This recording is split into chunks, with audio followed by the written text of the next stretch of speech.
Here, I have your best friend, the food hamper. This is actually a Tupperware box filled with potential foods, including some from my freezer, which could be defrosting as we speak, so I'm gonna need to hurry this up. Here's just an example of some of the things that you could use at uni, which are relatively cheap and easy, and some healthy, some not, depends what you buy. I mean, obviously, this is not healthy, but it's easy. Just a little bit of an addition to a meal.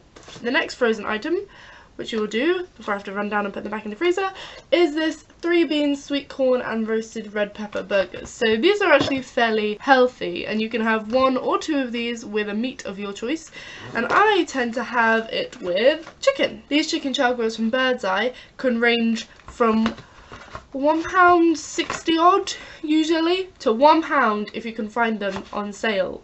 2 chicken breasts for £1. Not a bad meal with calories or with price, because £1.50 or something to £1, and this is around about the same price, or maybe a bit more actually, but you can usually buy them 2 for a certain price, which is handy. I'm gonna go run down to the freezer now and put these away. Back to the box. When you go shopping before you go to uni, remember to pick up things like whole black pepper in these big jars like this. I bought this at the beginning of uni and I still have it. And what you'll do is you'll also buy the salt and pepper grinders, which are about £3 for a basic set, and you fill them up.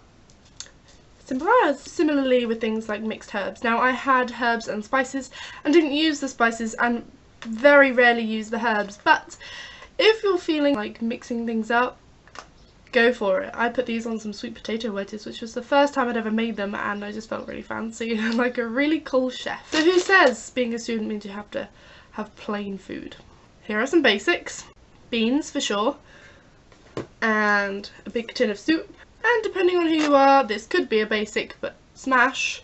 I didn't actually use this at uni, but I should have done. I really should have done. And if you don't know what this is just a powder. And then you add water, butter, milk maybe, and make mashed potato.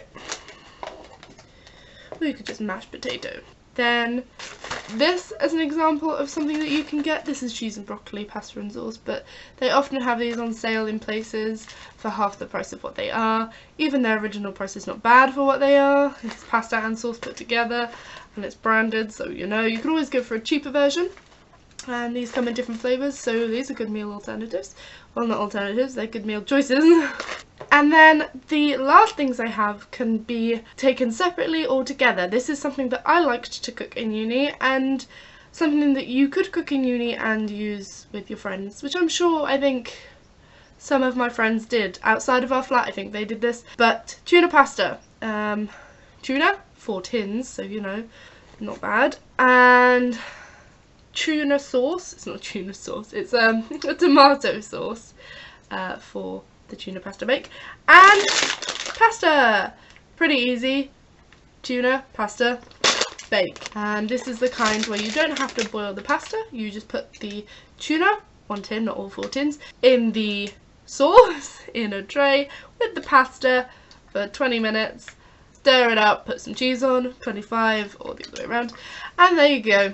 I've just told you basically how to cook tuna pasta, but if you do decide to invest in one of these, there is in fact a recipe / directions on the back. These all back in here now. So there you have it, and not a pot noodle in sight. Oh, I forgot. Having a box of PG tips as big as your head may be beneficial too.